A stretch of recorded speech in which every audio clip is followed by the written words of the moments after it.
You're still here? It's over.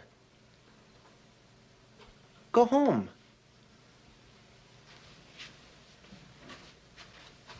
Go.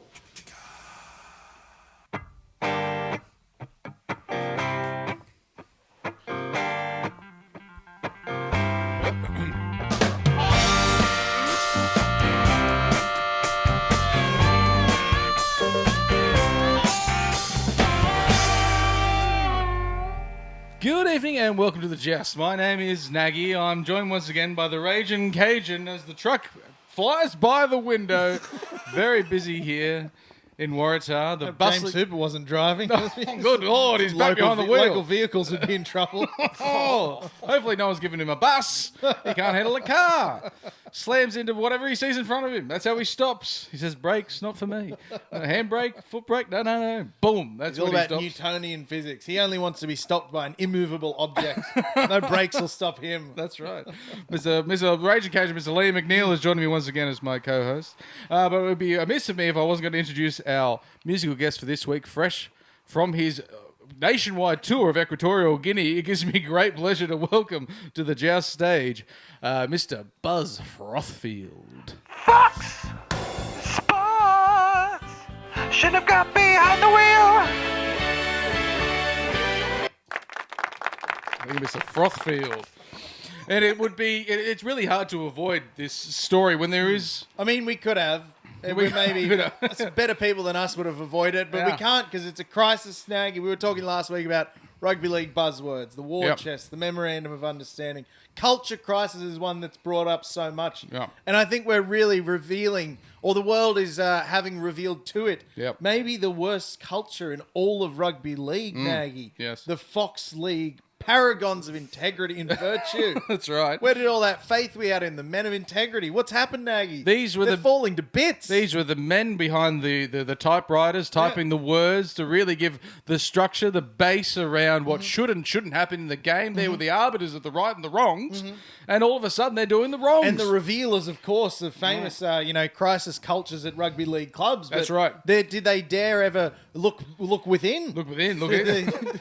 If this had happened to our very own Newcastle Knights, or it happened We to would have any been club or pilloried in institution, said media. they would say there is a party culture going on there. They're out of control. That's why they're not seeing any success. Meanwhile, they can't hold on to their own jobs. Well, that's it. Because they're outside getting pissed. Mr. Hooper, of course, famously blew .253, which that's pretty impressive. Good on him for that. Over five times the limit. Over 5 times the limit. If that's what he was setting out to do, to be over the limit, he achieved that. He did a great job. He did a wonderful job. But unfortunately, what he set out to do was drive. That's he right. did a terrible job of that. Terrible job of following the rules of the law of the driving and the driving code. When you have your license, it says don't do all these things. He said no. He's a rebel. A big one is not to do the old drinky drink and the driver drive. And of course, this isn't Mr. Hooper's first brush with the law when it comes to intoxication. Famously, in 2018, he drunkenly damaged a vehicle. I'm not familiar with this. Yeah, in 2018, it was said that he damaged a vehicle and was found in a bad way, I believe, by the owner of said vehicle. Right. And of course, you'll notice with, I think it was this year's Las Vegas junket. Yeah. Famously, Mr. Hooper didn't appear on any broadcast, nor did he publish any stories while he was in Las Vegas. All right. Make of that what you will. Read between the lines, which is a great idea because reading the bullshit they put out, I would rather not. So read between the lines if you will. But they've got formed this Fox League gaggle of dickheads. I imagine. Famously, Paul Kent Got got in a hefty disagreement with the root system of a large tree after 21 schooners, which again, I admire him for that. That's a good effort. 21 schooners. And now, to his credit, didn't drive. No, didn't drive. He chose to on foot, but then got into a bit of a rough and tumble. Yeah. And much more of the tumbling. Very much tumbling. He didn't do much of the roughing, but of course now he was has returned back to his. Is it the cave of personal demons? Chamber. Well, it was a chamber, but I think it's become a cave now. It has to be a cave. They've acted a mausoleum of personal regrets. They said we need some more space in here, but luckily James Hooper says I can just clear out an entire wall with my car. He slammed through that chamber, and he says, "Move over, move over, Paul. I hope you have another seat in there because I'm coming in." And it just seems like when Paul Kent has. he hasn't recovered. He's not on broadcast television anymore. He's not writing And for any the world's masthead all the worse for it. paper. I tell you what, he does do a podcast called The Fanatic, I think it is, and it's not bad. I do tune into it. Really? Then and there, Okay. it pops up, and you think, yeah, I'll give it a go. Maybe once he was humbled, he became a bit more humble. I think so. I think that's what's happened. That's what happens when you become humbled. And now he's joined by, I don't know whether he's going to get James Hooper on, a special guest. Maybe they could drink together. If it's just there, they can get as pissed as they like. But it's such an insidious culture because then, of course, we have Braithen Nasser threatening to bash Danny Weidler. Yep. You've got bloody Phil Rothfield with Women of the Night just sitting on his lap. What is happening at Fox League that these men think they can do whatever they please, get away with it? And, you know, a slap on the wrist, come back a year later, you got your own podcast. The Nagy's apparently listening to all the time. That's right. Yeah, I've tuned right in. I'm the main subscriber. I've got the badge, the loyalty badge there when you watch enough of the videos and comment on them. But Liam, if we have a look at the map, because these two incidents have happened remarkably close together. Yes. James Hooper was there in Leichhardt where he has his, I don't know where he was coming from, which pub or whatever. I don't think he knew where he was I don't coming think he from knew either. where he was coming Didn't know where he was coming from, didn't know where he was going, but he was getting there. Thank God no one. Joe. No. Hopefully. Where did he come from? Where did he go? Where did he go? But then if we look just across to Balmain there, down Balmain Road there, that's also where Paul Kent had his indiscretion with the tree. And so now if we're using maths, Liam, we have to we can see a bit of a pattern forming here. If we go down to the right, we see the Sam, can you help us with the pronunciation of that museum? It's the Chow Chak. That's the Chow Chak Wing the Museum. Chow Chak Wing Museum. Now, Should they put extra security on, do you think? Is that the final point in the Bermuda-Balmain Triangle? I'm just saying, I'm not saying it's a pattern forming, but Paul Crawley should probably avoid that area at all costs. Now, I have a conspiracy theory here that this may be the suburb of Balmain and Leichhardt trying to bring about the end of these men who have spent so much of their career trying to tear down the local rugby league club there, the West Tigers. The West Tigers. Is this the suburb itself? Like, not the people of Balmain and Leichhardt, but the suburb itself sort of exacting a psychic revenge on the people who are trying to destroy it. They've got the voodoo dolls there, Paul Kent as well as James Hooper. They're forcing little bottles into their mouth, and then it's like that movie The Keep, Michael Mann. You know where not familiar. The castle. The castle drives the people crazy because the castle hates the people. Oh, right. Yeah, it's a great movie. Really, really good movie. Michael Mann, yeah. It's set in World War II, and I think in a Romanian village or somewhere in Eastern Europe, and there's the castle, and the Nazis go there, and the castle's the hero because the castle kills the Nazis. Oh, Not the people, the castle. So, I think that's the suburb of Balmain and Leichhardt. Yeah, is are the castle conspiring to kill Fox League because they've spent so long trying to tear it apart. One at a time. It seems to also be that poison chalice. I'm imagining Paul Kent must have been the head of rugby league for Fox Sports, and then it went down to James Hooper. Things would have gone better if they had poison in the chalice as opposed to Resh's dinner ale. That's right. Delicious. Mwah. But not too many if you're planning on driving. Yeah. 21, not too many. 22, forget about it. Fox Sports. I wonder who is next. Thank you, Froth. But Liam, there's lots of other things happening in the game that we must cover. There's so much happening in the game. So much litigation as well. There's no one left on Fox League to bloody break the news. That's it's left to us now. They're all being fired. Thank you, Froth, for the news this week. There's lots of things making news that don't necessarily involve alcohol. But there is the other biggest story happened, which is probably the Panthers club is probably very happy about this James Hooper thing coming along because all of a sudden they're not talking about their trainer, not their player, Liam, but their trainer being suspended for 5 games because of the indiscretion, would you call it, of running across the field of vision. It's a great way to put it, Naggy. Absolutely. Yeah. Now, I've never heard of a trainer from a club being brought up so much since Alfie Langer is often brought up as, he's always on the field. He shouldn't be out there. He was the great example. Alfie Langer was, And now we've got this where he's coming across the field of vision and he sort of puts his hand up and saying, sorry, I've gotten a bit lost. I don't know my way around a rugby league field. I didn't realise what was happening, even though everyone was off the field and the person was placing a kick. I didn't realise. It's my first time. Give me a break. I know it's a tight game. I know it could possibly influence the result of the game. How was he to know that you meant to kick a goal after a try? He doesn't know. He's new to the game. He's not familiar with the game and the rules and the structure. But I think this is has gone under the radar. Well, it hasn't gone under the radar. It's quite famous. Everyone's talking about it, so I'll take that back. Yeah. It's gone on the radar. It's Yeah. bipping. It's bipping. But It's bipping that on the wasn't radar. even the only indiscretion. I think this game, it might be either this game or the game before. Oh, is this game when he stays on for the full set of seasons? Yeah, that's it. There's a rule where the trainer has to be off the field by the fourth tackle, can't be on the field for the fifth tackle. Yeah. He was on the field for the fifth tackle. Famously, of course, a few weeks ago, he had the Shane Elford squirting the water on the ball for the Soppy Steeden. We had the Soppy Steeden incident.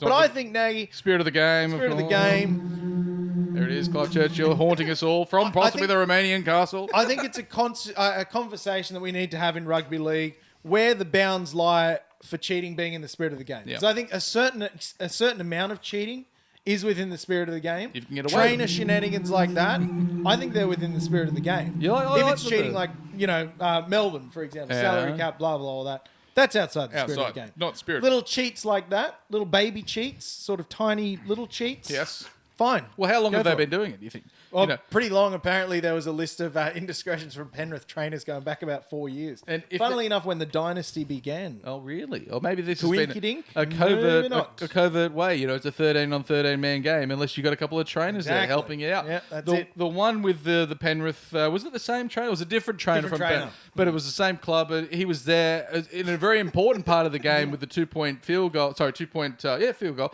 that ended up pushing it to golden point, I believe. Yep. And he's there, sort of barking instructions and saying who goes where. Again, the Alfie Langer treatment. The Alpha Langer treatment. That really shouldn't have been. That shouldn't have been part of it. He should have been off the field. He should be seen but not heard at least. But he was both seen and heard. And if you're going to be Isn't cheating in a it? game, which if you want to go and you want to put everything on the line that you're going to be cheating in a game, maybe don't do it in a game that's covered by at least 16 cameras at all times. Well, that's it. Maybe the spirit of the game is cheating and not getting caught. That's right. Not getting caught cheating, that's within the spirit of the game. Yeah. Getting caught cheating, egregious. outside the spirit of the game. Yeah, It's yeah. egregious. Yeah, I think It's egregious. It's outrageous. It's unconscionable. Do you think if you hadn't got caught, though, brilliant. Fantastic. 5-game suspension. I've never heard of a trainer getting suspended for 5 games or at all for any games.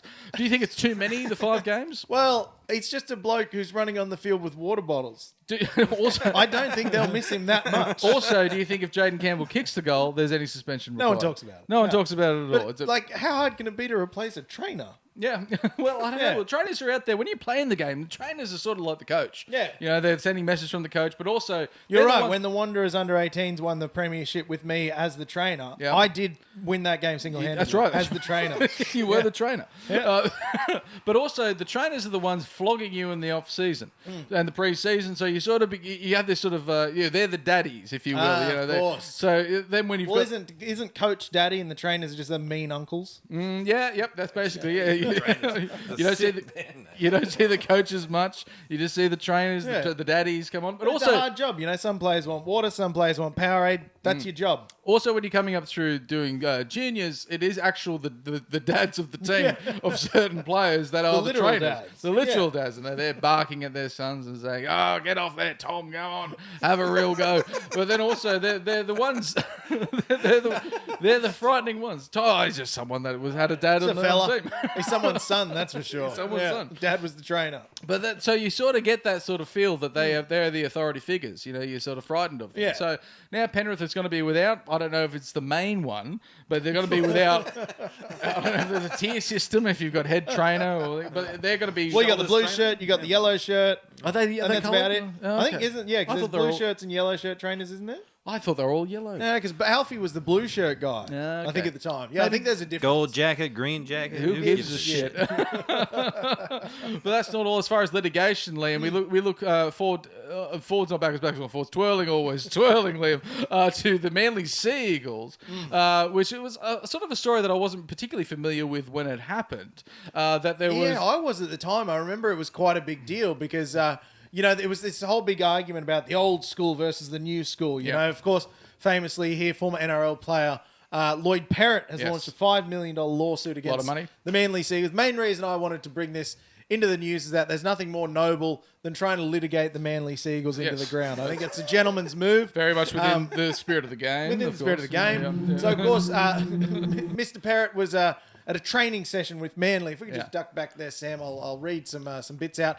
It's alleged that after a 20-minute warm-up, Perrott was made to complete 3 2-kilometre time trials with a 2-minute break between the first and the second. Yep. That is 6 entire kilometres that he's run after a warm-up, and I don't think he was allowed water. Oh, right. He was not supplied with water or other fluids That's right. during the training session. What kind of fluids And I are they remember- passing? No, Gator. Okay, right. I thought this might be bodily. He wasn't allowed any bodily fluids. That's what the trainer was doing. The trainer was passing on the bodily fluids. That was their role. Out there. Yes, T. Yeah. But is this torture, Liam? This just seems like if they were in any other job, this might be considered torturous of a player to be refused the very thing that keeps you alive, water. If it was taken to the Geneva Convention, the Pens who own Manly, they'd be in the dock and they'd probably be hung by their necks until they were dead. Yeah. But I remember at the time it brought up this big argument about, the old school ways are the best. Don't let them drink water. And then we have things like this happen and we say, go back to your cave, you old people who don't know how hydration works. They don't know how it works. And so I hope Mr. Parrot takes him to the cleaners. Yeah, he might. I hope he mops the floor with them. I don't know if Manly's got $5 million rattling around there.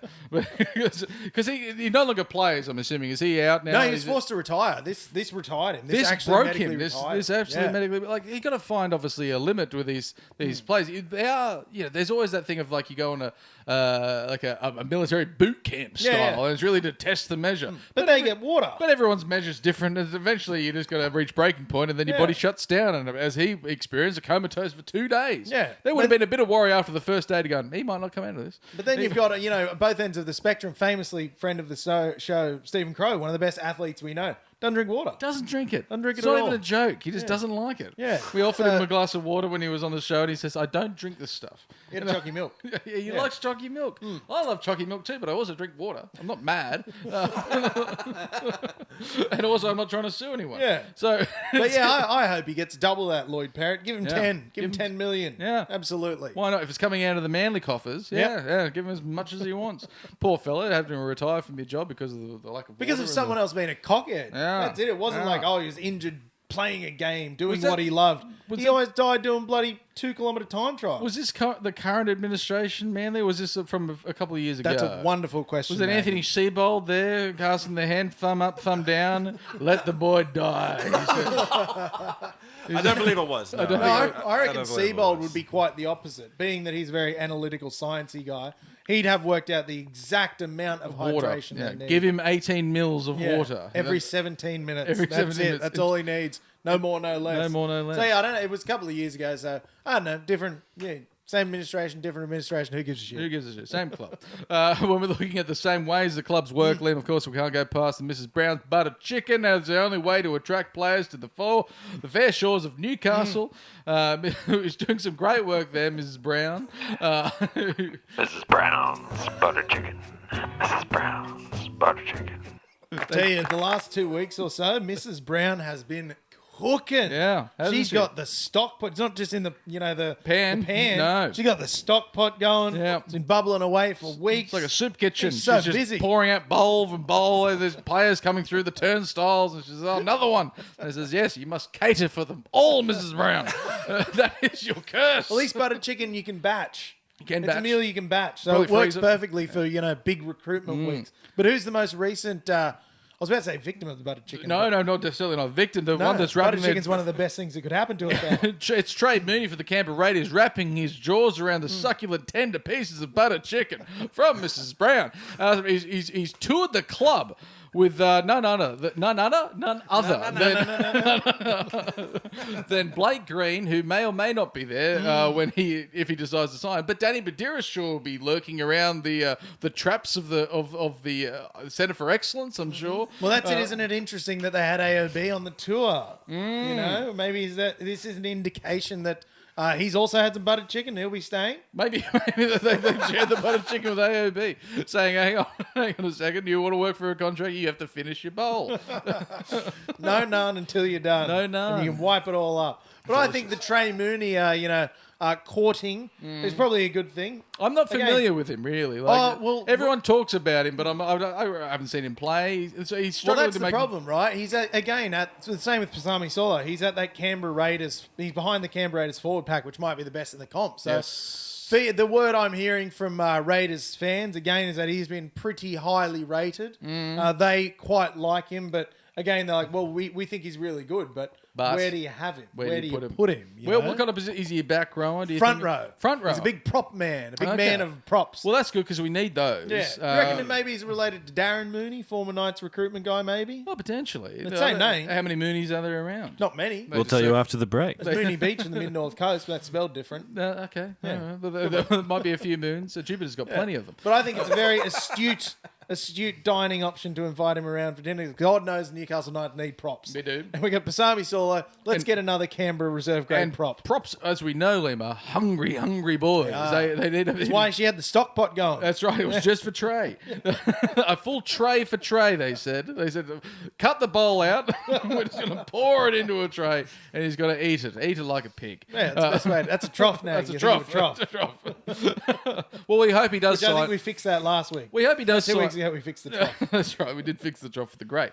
Now, it is difficult. Once we've toured the club and they've seen everything that the club has to offer, we really hope we do sign him, because if he chooses after that not to come, after he's got the full belly for the butter chicken, and he says the recipe's bad, the club's bad, we don't like it, it's sort of like, oh, really? That's the best we have. Well, the Newcastle Knights finally have facilities to tour. That's right, Remember we do. a few years ago they were training at TAFE in Wickham? No, they're training at That TAFE. was the training base. At the uni for a bit there, and then even at the side of West League's club, Mayfield. West. Yeah, they had their training paddock there. There's finally something for players to tour. That's something. They used to take to them to do. West Mayfield, have a bloody Sunday roast, give them $50 and say, go into the Pokes, have fun. They have to no one signed. Yeah, have to tiptoe past the bingo hall. So it's nice now there's an actual specific place for players to go and check out and say, oh, this is all right. Yeah, this place is good. With a full belly. But Liam, it's not all it's not all butter chicken and happiness and rainbows, Liam. No. It's a kebab. The NRL has found themselves in a bit of strife now. This is a bit of a cultural strife, not in the typical sense when they always refer culture is sort of relaxing and taking time off and partying. No, this kind of culture, Liam, is a culture that we're not familiar with, and this is more Anglo culture of giving the finger is sticking the middle finger straight up, with the others down, which insinuates. Then do you also have sometimes you do the one finger up with the camera with the friends, the knuckles, the knuckles up. There, it's with the knuckles up. Yeah, that's the cool way. And then you go fist down, and you sort of bring the thumb in. Yeah, there's two different ways, but that's sort of known. If you're explaining it to someone, if an alien arrived in your neighborhood and they said, "What does that mean?" You go, "Well, you sort of say." This means I want to stick it up your ass. And they say, what is that? Is that good for you? No, it's bad for them. Depends on the receiver, really. Yeah. Depends how they take it. You have a problem in traffic, they say, why do you stick this up your bottom? And they say, why would you do that? You say, I don't know, but it's bad. And it's what you do to bad people. But we should explain the reason why we're discussing fingers is, of course, famously, the Tigers on the weekend... Now, the Tigers seem to have a real finger on the pulse, if you will, when it comes to the Bulldogs supporter base, because they've given now the, I believe it's pronounced Khod, which is the Arab, I guess, equivalent of our Anglo middle finger, where it's quite the opposite, where you hold the hand up and you put the middle finger down. Yeah. Now, we might have this blurred because we're a family show, of course. We are a family show, of course.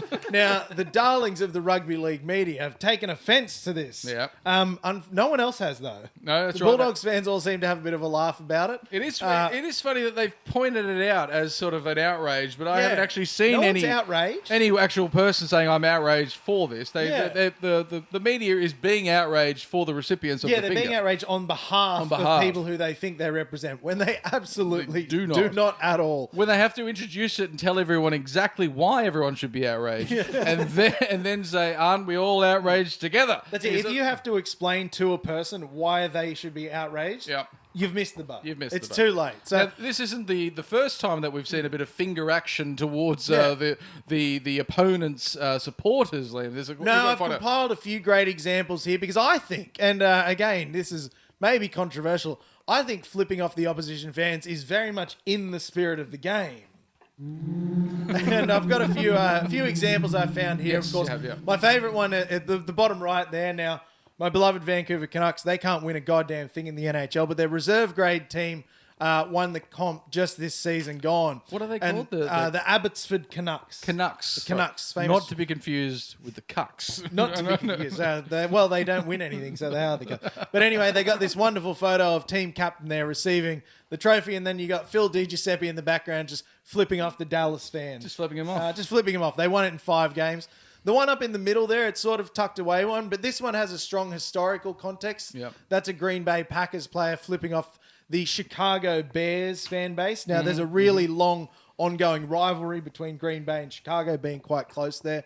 You got famously Corey Horsburgh doing the double bird. Double bird, which double is bird. really when you're feeling Oh. it. Yeah. You get both hands up. Yeah. It's not just one. You're that pissed off, you Yeah. bring in both hands. And then 2. you've got Matt Lodge, of course, giving the finger. He also famously wrote the C word on his strapping tape in a game of rugby league.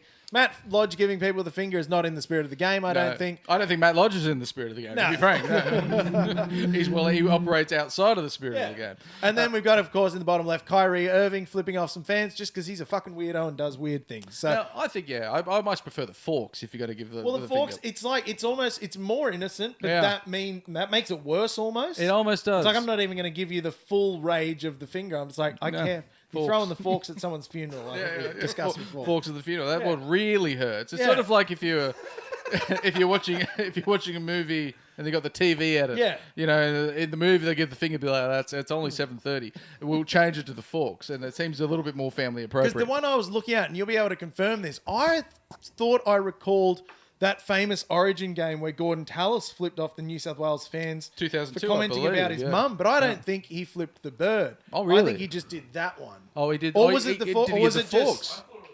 Yeah, Maybe because Cat Naggy I Tallis looked it gave the up on forks. the Google box for an image, but it didn't have a good image. But He's been yeah, scrubbed. it was the forks, wasn't it? Maybe, I 'Cause don't know. they slandered his mother, I believe. Which is not If on. someone slanders my mother, I'm giving doing the that forks, too. yeah. I don't usually agree with Gordon Tallis. Maybe the but double on that forks one, or 4. on that one, Gordon was very, very much justified. I think so. Yeah. I think so. You don't talking shit about someone's mother is outside the spirit of the game. Very much so. I Flipping off their mother, that's fine. That's fine. You don't talk shit about their mother. That's right. You don't actually Don't talk verbalise about it. the boys' mums. Leave them out of it. So all of the previous things, Liam, of course, were something that has happened in history, and we've let it go. But of course, this new one that we had to explain the offence that it might cause. Yeah. We have to also say this is now an outrage, and it's But that's it. Again, if you have to explain why something is causing offence and outrage, Yeah. it's not a big deal. Sanctions, Liam. Do you think sanctions are coming the Tigers' way? Absolutely. Yeah, fines. That's it. They're not allowed to eat at El Jana for 6 weeks.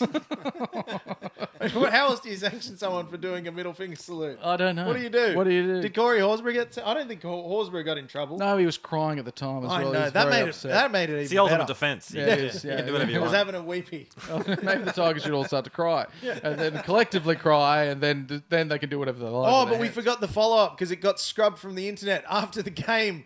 Brent Naden put out a live Instagram video that was meant to, I think, be private and shared only with his friends, where he said middle finger and said, "You're fucking dogs." Oh, right, That's okay. really, Right. that was really funny. That seems like it might be a little bit more poignant than It was very poignant, yeah. It was more very directed and more saying, actually, I know I'm doing something Yeah. bad. I'm filming it. I'm releasing it, and I'm doing it directly to the people that I know will be offended by it. Maybe that Well, might be it's stepping because over the every line. Fox League journalist is bloody on probation. They got to do their own news. He's got to put out his own news now. That's right. But So anyway, the video was scrubbed from the internet, but it was pretty funny. Yeah. And I think this is all just a wonderful overreaction by a media who's maybe trying to Stay relevant. smooth over some issues that they're having in their own world. potentially. Very much problems coming, Liam, but hopefully not many problems coming our way with talking about the night's upcoming game against the Penrith Panthers. Ooh, yes. And we'll be right back in the second half to talk about that. But of course, our musical guest to play us into halftime, Mr. Buzz Frothfield. Did you have to give the finger? Did you have to? Did you have to give the Arab middle finger?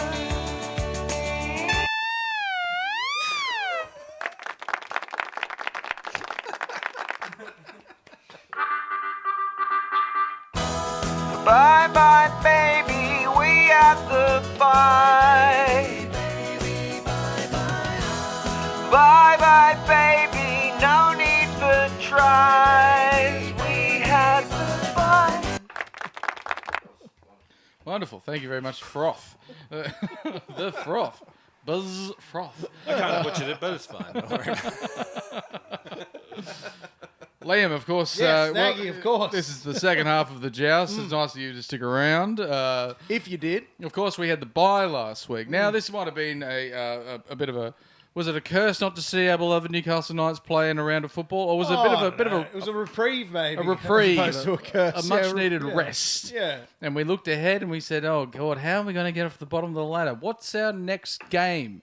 We're playing Penrith the Panthers. four-time premiers. Not just four-time premiers in their total. No, they've got others. This is the 4 time in a row. 4 consecutive premiers. Consecutive premiers. Of course. Yeah. We said, oh, shit. Because our last win was, of course, back there against the Dolphins, 20-26, which was a lovely win. It's a great game. Yeah. The best game of footy I've ever seen. Since then, we haven't won a single game. They've won many. They've won all of them. Yeah. All of them since then. Every game. Yeah.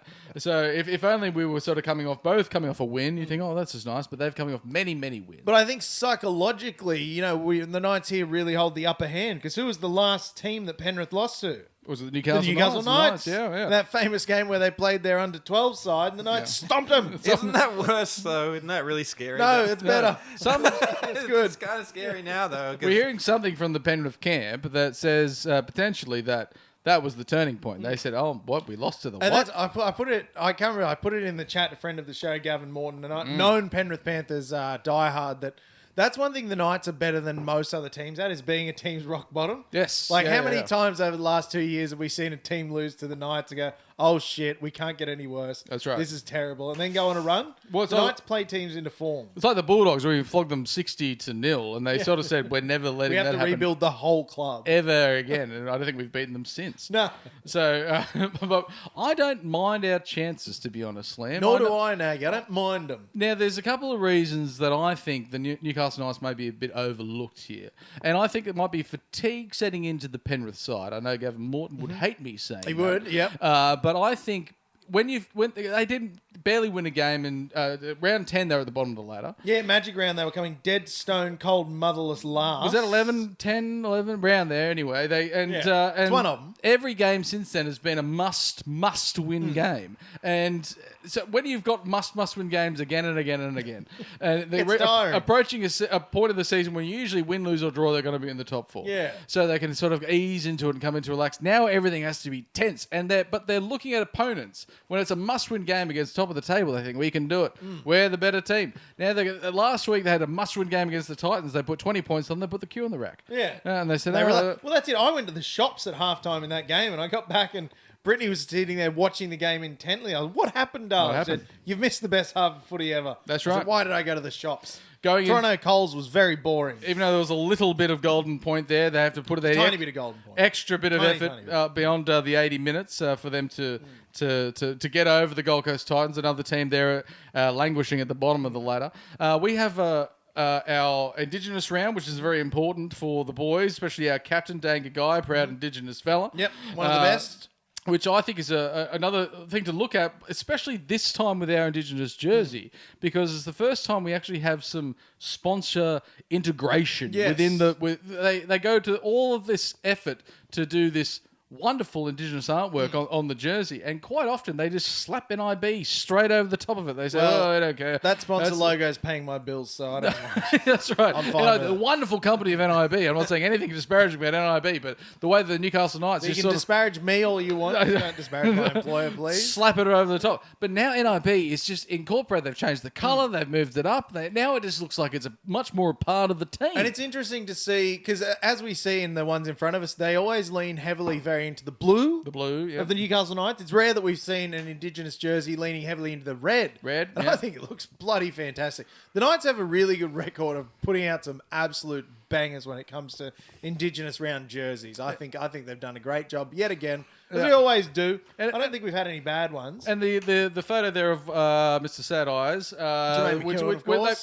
they've taken the time to go out there. But we wanted. Is that at dawn or is that afternoon? Do you think? I don't know. I'm Start never of the- awake at dawn unless I'm seeing it from the other side. Start of the so day, could end of the well day. be. But they've actually put some effort into the launch of this jersey. I think it looks That's fantastic. it. If I'm seeing the dawn sunrise, it means something's gone very wrong. Something's gone wrong. Something's gone wrong. You're in a panic. I forgot my meds last night. Oh God, the sun's come up, and I have to work in 2 hours. So Shit. Now, also remembering what we mentioned earlier in the show with the Penrith Panthers. Now the trainer's been suspended. The other trainer's going to be on Oh edge. yeah, how are they going? Yeah, that's it. Is that how we get into their minds? Just start yelling at their trainers? Yeah. Hey, look at him. He's on. He's still on the field. Get him off. He's walking in front of me, sir. Sir, please. But That'd be the total. So Penrith trainer looked at me. the Penrith trainer's looking in my direction. He's putting me off.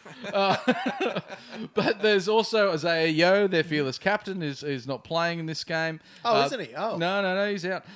We've got a couple of... Nights are a lock then. Put your house on it. Put the house Put on the house on it. He can't be... Yeah, I don't see any other It's result. easy for me to say he's not a homeowner. I thought you were going to say something else now. The Bradman Best is... Homeowner. The Bradman Best is welcome back into the team.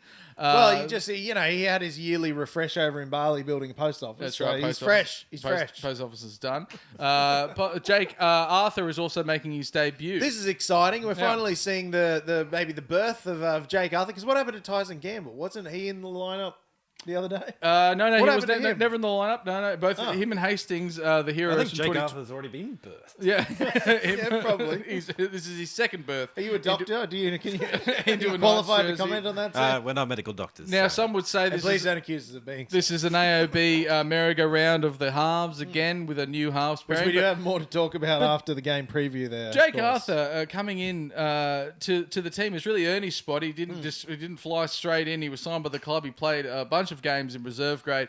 He was scoring tries. He's got pretty good. Try assists. His kicking game looks strong. He might be the answer that we need for someone at 6. He's a bigger body at 6, and of course, a lot of people remember him as a 19-year-old playing for Parramatta. He And spent how a lot of poorly he was treated by that fan base. yeah.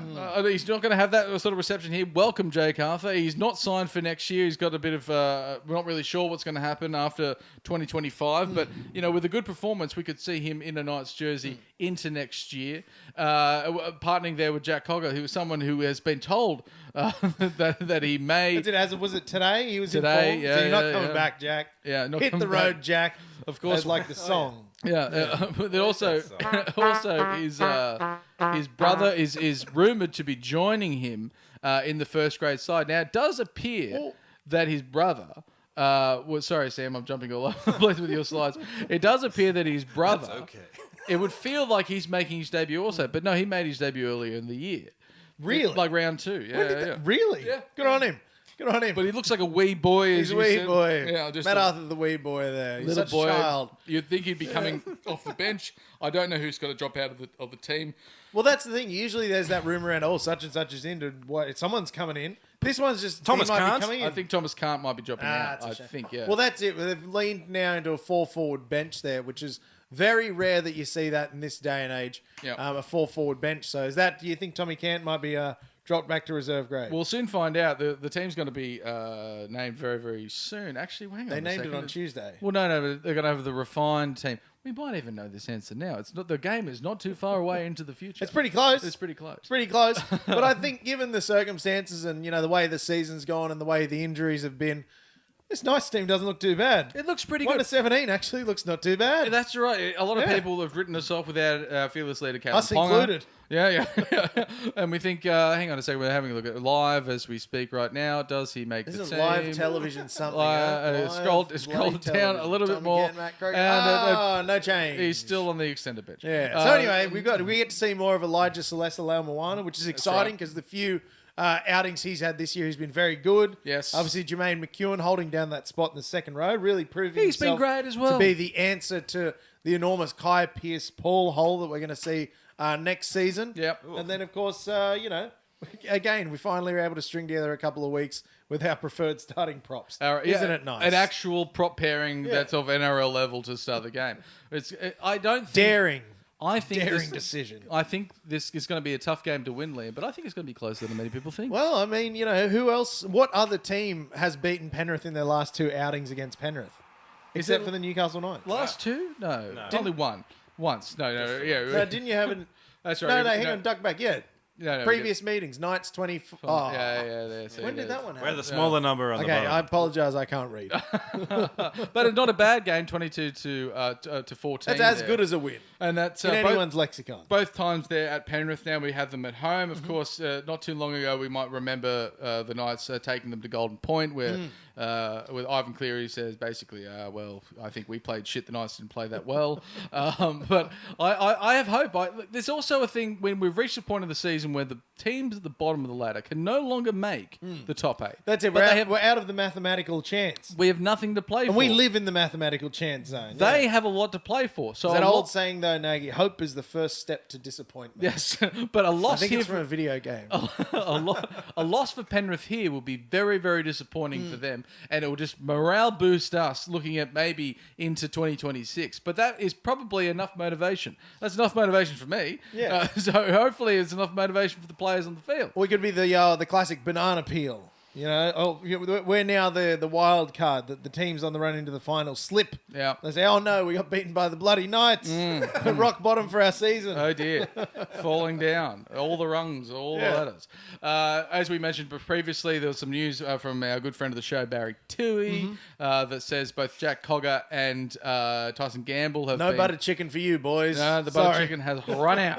It's just sauce and rice. Which is so confusing, especially given the persistence on keeping Jack Cogger at the starting half. Yeah. All of a sudden, they're like, he's our guy. Are we going to do it? We're keeping him. He's the only half we're not moving. See you later, Jack. Ironically, it does seem like the other team the team that's looking at signing Jack Cogger is going to be Penrith Panthers as Welcome well. home, Jack. Yeah. Well, Is he is famously premiership winner, Yeah. Penrith Panther player Jack Cogger. Both of those players have another year to run on their contract, but they have been told they're free to leave if they can find contracts elsewhere. I'd love to keep Tyson Gamble. I think he's fantastic. Injury prone, yes, he's had his concerns, Yeah. but I think a fit Tyson Gamble's just fun. I think you can It's fun to have in the team. He does add so much. Remember famously that game against Canberra where Jack White bit him, Yes. and he took revenge by just killing Canberra that game. Yeah, he's He was playing so great. good. He's shown enough that he can play well. He's struggled always being, I think, struggling. Some games where he hasn't really had a halves partner. He's had Fletcher Sharp there, which is not really someone that you can rely on in terms of having great game management. I think he's had to, where he's relied on Jackson Hastings previously, who now have been named both in reserve grade. We have a lot of money in reserve grade. God, the reserve grade budget is just through the roof. So many first graders are playing this reserve economy. grade. That's In this crazy. economy.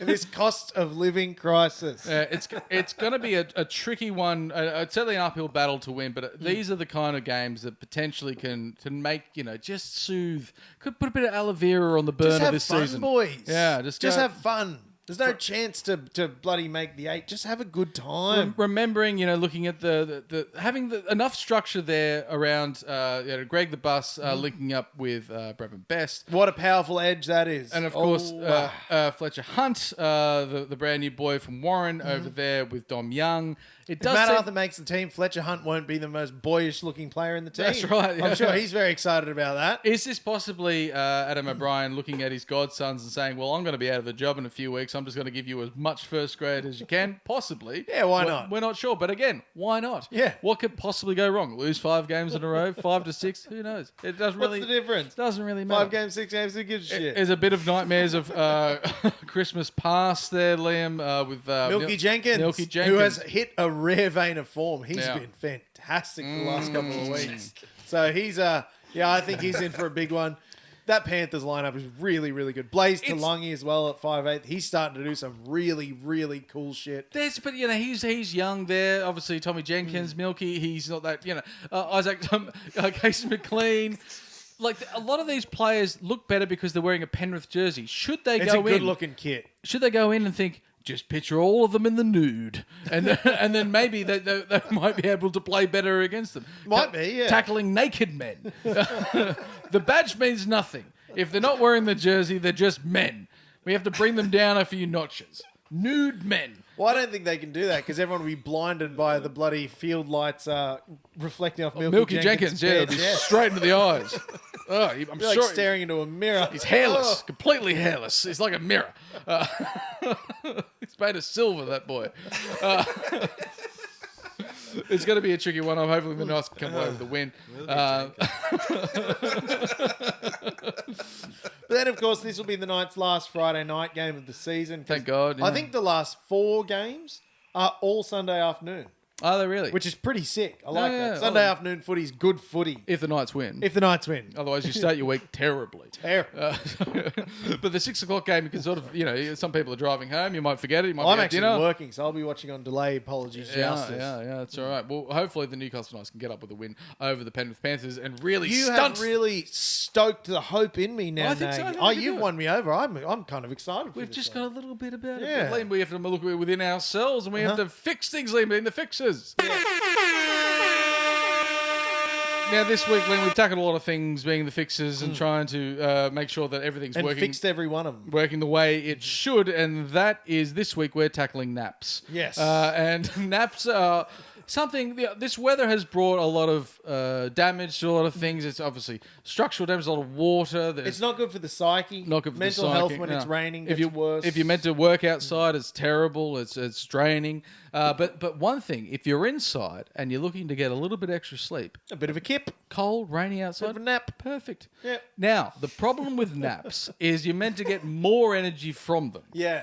But sometimes you nap too long and then it drains the energy from you. But then sometimes you don't nap long enough and you wake up and you've not refreshed. So I Yes. think the fix is in somehow establishing A, the perfect parameters time-wise for a nap, but B, developing some sort of maybe this might be for the boffins at the CSIRO. We might have right, to yeah. we might have to hand the fix off. We'll pass the some report, sort yeah. of machine that measures your nap, and as soon as you're replenished, bam, Bang. it wakens you up with Electric that shock. iPhone alarm. Some That one. Sometimes I wake up from a nap feeling like I'm coming out of general anesthetic. Yeah. It feels very, very difficult. And if this is at 3 or 4 o'clock in the afternoon, and I think, if I only get more energy, it drains me from energy. I feel more tired. I just want to go back to sleep. That's a trap because you're sleeping far too early and then you wake up at midnight completely refreshed. Pointless energy from that point. Now, do you think it's the vessel in which you sleep in? Do you think the bed Yes. is too comfortable? Absolutely, and I say this, and it also the weather does play a huge factor because I can still remember very vividly the best nap of my whole life. Yeah. It was Christmas Eve of 2012, I think. Yes. I was up in Coffs Harbour with the family, and Christmas Eve we'd been to the beach. I'd had maybe 3 beers. It was 4 in the afternoon. The sun was out. There was a light breeze. I was laying on like a bed, like a day bed, Yep. where it's not thick like a mattress. So No. I wasn't deep sleep. I was just on this day bed. I'd had 3 or 4 beers, and I just nodded off and woke up an hour later. And I'm a Christmas guy. I love Yes, Christmas anyway. But I felt Christmas spirit out of that nap. Mm-hmm. It was the best nap of my life, and I still think about it to this day. I think the 4 pillars of the nap, Liam, is one, it's food. You had food in your stomach. And 'cause then beers, food and beers. 'Cause that was the other thing. We'd had a big Christmas lunch, Maybe Christmas Eve lunch. if it's a regular week nap, maybe you don't have to have beers. It's not James Hooper. Now, but if you have enough, No, he doesn't sleep when he drinks. have enough water, have enough food, sleep in an area that's not your bed, That's not too, that's not too comfortable because you don't want to stay there No forever. blankets either. No blankets No is the blankets. 4th pillar, Liam. You've been Yeah. across this. Is the no blankets. You want to be comfortable. You want to be warm, not too warm, because that will just send you off to sleep. And of course, the timing is the important one. It's the under the hour and not surpassing the hour. Yeah. Somewhere between that 47 to 54 minutes, I think, is the golden time to be napping. Now, can I counter the nap with the morning snooze? Oh, yes. In the last couple of years, I've learned to love the morning snooze more than a nap. Yes. You'll set your alarm an hour earlier than you have to wake up, and then you wake up and you stir a bit, you snooze. You remember where you put are? something playing in the background, you just lay there. Yeah. 15 minutes later, alarm goes off. I've still got more time to sleep. This Hey, is great. this is great. It's the feeling of knowing that I've got more time to sleep. Yeah. I don't need to be anywhere for an hour. That's, 55 minutes more sleep. But also have them already alarmed regimented in, so you don't have to fiddle with the phone when you're Oh, already no, fatigued. I set 3 alarms every day. Separate knob. Separate knob. Separate Why knob. separate Why knob? separate knob? This will make everyone a much, much more productive member of society if they can have these naps built Well, in. I don't know. If you look famously at the countries in the world who are famous for napping, Yes. Spaniards, Greeks, Don't do a lot of not work. very productive. No. Not very productive. Pretty lazy. It's a it's a time. It's a choice time to go in Am for I when wrong? you. It's When, me, all those it's who not an laugh. everyday nap. It's just when you need it. When you need to catch up on that That sleep. Mediterranean lifestyle. Mediterranean They don't eat dinner till midnight. That's perfect. I love that. Now, for Great. a man that doesn't nap whatsoever, of course, is Mr. Kate Jesworth. Got no time. He's too busy fixing. He's the appliance guy. He's out there fixing real things with his hands. He's not napping. He's very, very much awake. But if you want to nap while someone else fixes your appliances, give Kate Chesworth a call because he never naps, and you can reach him on this number. 0414 760 542. Thank God for you, Adam. Thank you very much, Froth. And thank you very much, Joust, for tuning in for another week. We hope to see you next week after a miraculous win against the Penrith Panthers, turning all of the odds on their heads and really upsetting those... Upsetting the apple cart, if you will. The shills over there at Sportsbet. That's the way to make all the money. Put the house on the Newcastle Knights because we have so much confidence in us. If you like us, you can find us on all the usual social pipes, including Instagram, Apple Tunes, YouTube, TikTok, Spotify, and our very own Facebook. The Book of Faces. Liam, thank you for joining me once again. And thank you for our musical guest this week, who's about to jet off once again to Equatorial Guinea. Please make him feel welcome. Well, he was so well received the first time. That's right. And sayonara to our musical guest, Mr. Buzz Fruffield.